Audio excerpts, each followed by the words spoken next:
Happy December, Regents. I'd like to first report a little bit on COVID. There's no dramatic new news within the university, but we are ending a year that we thought was going to be more stable, but continued to throw us surprises, including the Delta variant that caused major shifts in our plans for this fall semester.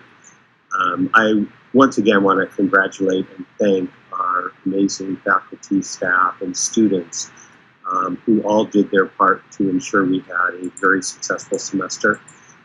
We continue to educate students, we continue to retain students, and we continue to perform the world-class research that really makes a difference for Hawaii and the world. We did have a period of relative calm during the last month or so of this semester, and we're of course wrapping up finals and commencements in various formats this weekend. But we are seeing increasing numbers of cases, and as is happening across our community, they are also reaching more younger individuals. This is not surprising. We are a reflection of the communities in which our campuses are embedded, and when numbers go up in the community, they also go up on our campuses. And we've had a couple of small clusters within the university. By small, I mean 3 or 4 in general, and some of them have been travel related. So we're looking ahead. We generally see surges within the university, in Hawaii, across the country and worldwide after holidays and times of celebration. People tend to let down their guard. The good news is that unlike last year at this time, we now have it in our power to prevent major surges in hospitalizations and deaths. And the easy way to make sure that we keep down hospitalizations and deaths is to get vaccinated, and for people who are vaccinated to get boosted. So we will be, again, asking all the members of the UH community across the state to redouble efforts on vaccination and boosters. Our numbers are high, but we would like to avoid any preventable hospitalizations. And it's, of course, free, and now even boosters are available to everyone 16 and older. We will also be asking everyone, and of course I ask Regents as well, we want you healthy. This is a time to really exercise restraint in-person gatherings. Unfortunately, as unfortunate as it is that I have to say that, and we'll be asking all of our students to please continue masking protocols indoors or when near people, and even to avoid unnecessary travel, which we know increases risks for all. But that said, I think we're feeling good about where we are. We're optimistic about the future and looking forward to seeing many, many more people back on our campuses next year. Second, I wanted to provide an update on our budget process. You will recall that you have approved what we refer to as the Regents budget request. That goes to both the governor and the legislature. I have only good news for you today. Normally, we submit something to the governor and we see what he has cut. This year, because of the outstanding financial performance of the state, the recovery coming faster than expected, tax collections being up, the governor not only supported all of our operating budget requests, which you had approved, he also asked for ideas on how we could do more to address workforce shortages and stimulate economic diversification in the state. So in addition to your request to restore the cuts of last session in full, including the cuts to athletics at Manoa and Hilo, the help for Pisces at UH Hilo, which was an overlook, and we did request additional positions for creative media at UH West Oahu. Those are all supported by the governor. We also, he is also requesting of the legislature about $1.7 million a year in support for additional clinical nursing instructors across the state, about $2 million to expand the residency program for doctors on the neighbor islands. We know that where doctors have their residencies is the best predictor of where they will choose to practice after they complete their residency. There's about $560,000 for teacher workforce education. We will be looking to do more. And there's about $1.6 million for IT and cybersecurity, computer science, workforce development, and we believe this will also stimulate economic development. There's a little under $400,000 for equipment support for creative media at Manoa. I'll just note that the creative media programs at both UH West Oahu and UH Manoa are among the fastest growing programs at UH. There's 2 faculty positions for the pilot training program at UH Hilo. We have started the aeronautics program and it's currently stopped out in part for lack of faculty. And the governor provided in his budget almost $22 million in cash, that is operating budget dollars, for repairs, maintenance, and equipment that we would normally request as CIP. Of that $20 million in new funds, about $10 million is offset by reductions in the CIP budget. The CIP budget was supported at about the level we had requested, but there was a change, as I mentioned, about $10 million in what we call RIM, Renew, Improve, and Modernization was cut, but there is an extra $20 million in cash operating budget. The other change in the governor's budget from what you had approved, we had requested $6 million for Hamilton Library redesign and $4 million for planning a central administration facility with parking at UH Manoa. Both of those were cut from the governor's budget, but he included $10 million for infrastructure support at UH West Oahu, which would facilitate development of that, which I think most of you know has been stalled for lack of infrastructure. This would support, we believe, both the film studio project, which is a little bit stalled right now, as well as development of housing and perhaps some mixed-use commercial development. So all good news.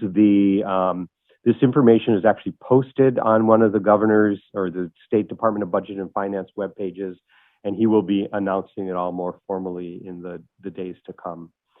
Just a couple other items I wanted to update you on. Obviously, the Red Hill water situation is top of mind for almost everyone on Oahu. Yesterday, Vice President Sirmos and I were part of there must have been about 30 of us who toured the Red Hill tunnels. We looked into tanks. We saw the divers going in who are performing the skimming operation that you've seen reported on in the papers. And we're accompanied by 3 UH scientists who we're working with. I want to credit Vice President Sirmos, who is spearheading this work on behalf of UH. Soon after the crisis began, he was asked by one of our congressional delegation to talk about opportunities for UH to help. And, this is what great research universities do for their communities. We have amazing expertise, and we are an objective source of information and technical planning. The 3 urgent areas that we're committed to work in, the first is water quality testing, and our Water Resources Research Center under Dr. Tom Jambaluka is the lead for this task. He was with us yesterday. And I should say that on this visit, we had our small UH delegation. The Director of Health, Dr. Libby Char, was there with her key leadership. The Chief Engineer of the Board of Water Supply, Ernie Lau, was there with some of his leadership, congressional staff, 2 Congress persons, a Navy delegation, and others from the community. So it's really an attempt to get us all on the same page as to what actually happened and what kind of short-term and long-term recovery. So the water quality testing, we will coordinate with the Department of Health and the Navy to develop protocols for the collection and testing of samples.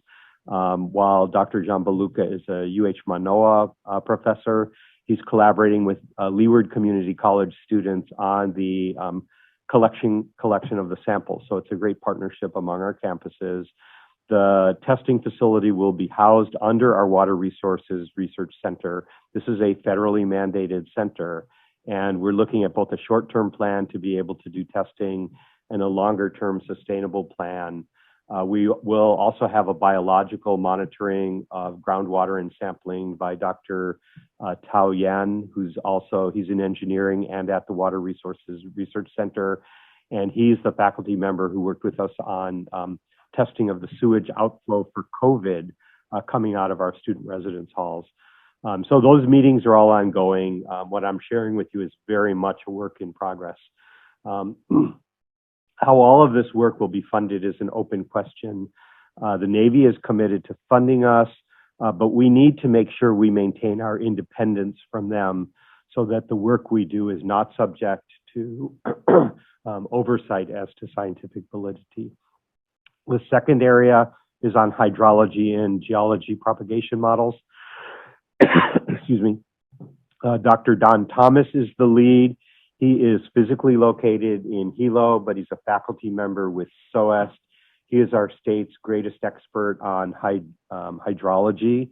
While he leads the Center for the Study of Active Volcanoes now, if you think about it, the way lava moves is subject to geology and the structure of the islands, and the same is true of how water flows. This is in order to understand the groundwater propagation from the tanks or other leakage points, and we saw those leakage points yesterday, how that gets into the aquifer, the aquifer, and into the shafts and the wells. That understanding is essential, and it also needs to influence where the sampling actually takes place, so we understand how any petroleum materials are leaching into the water systems. And the third and last area is around corrosion issues in the welding of repaired sections of tanks. What I will say is that, and I think this is fairly common knowledge now, the incidents that have taken place now were not associated with tank leakage, but rather they were around the pipe and, well, assorted aspects of the very complicated piping systems for different types of fuel, outflows, fire suppression systems. And that work on looking at the corrosion issues will be led by Dr. Lloyd Hihara, who also has very widely recognized expertise in corrosion. Many of our faculty have worked with the Department of Health for the Red Hill Project, and that's one of the reasons we want to be really careful to ensure that our work not only is objective, but is perceived as objective and unbiased. So these meetings are active and ongoing with representatives of our congressional delegation, their staff, NAVFAC Region Hawaii, NAVFAC in Washington, D.C., PAC Fleet, the Office of Naval Research, which is providing some financial support and has allowed us to reprogram some existing federal support to address these urgent needs. And I just want to say, I couldn't be prouder. Yesterday, sitting on one of the buses, and somebody asked Don Thomas a question, and it was like the E.F. Hutton commercial. As he started talking about the hydrology of this area, every head leaned forward to try to listen to what he was saying on his side of the bus.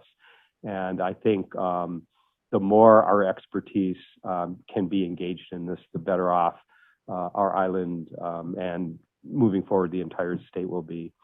The last thing I want to mention is a really nice milestone. We are, as I mentioned, we have a variety of graduation formats this winter, but Leeward CC has graduated 8 students from the very first cohort of our accelerated online Associate of Arts degree program. This is a program that was designed specifically for working adults, people with some college but no degree. And we employed a unique format for this program. We have 5-week online asynchronous courses. And the idea is these working adults only have to concentrate on one course at a time. So they go through one 5-week course, the next 5-week course, the next 5-week course.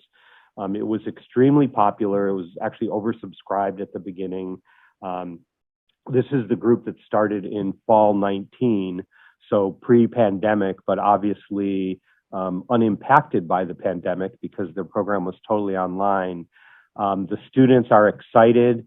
Most of them plan to go on to bachelor's degrees. It appears many, but not all, at UH. Another great feature of this program is that the Alakaina Foundation, which is a Native Hawaiian organization. Some of you are familiar with the NHO 8A program that provides procurement advantages for Native Hawaiian organizations that have for-profit subsidiaries, but the profit goes up to the nonprofit foundation, which then can support the community. And several of these organizations now support UH in different ways. Alakaina, I think Regent Bala is familiar with them. They did a lot of their early work, their for-profits on Maui, under the name Akimeka. They were impressed by the number of Native Hawaiian students enrolled in this accelerated AA program. It was almost 50% of the students, as well as the students' momentum through the program. So they're supporting full tuition scholarships for 20 students, with 10 starting in fall 2022 and 10 starting in fall 2023. We have also used this model for some of our new baccalaureate programs as we're testing it out. But obviously, these students have shown they can succeed at an online program. Again, they are mostly mature adults. They now have finished one online degree program, and they're eligible for any of the now 25 or so UH online baccalaureate programs offered by our 3 universities in either 5-week formats, 15, 16-week formats, or various hybrid formats. So great milestone alongside with the rest of our graduations that will be taking place west Oahu last weekend and the other campuses this weekend. And lastly, as this is a special meeting, we have no virtual host. So I will wish you all a great holiday season and look forward to seeing you all in January.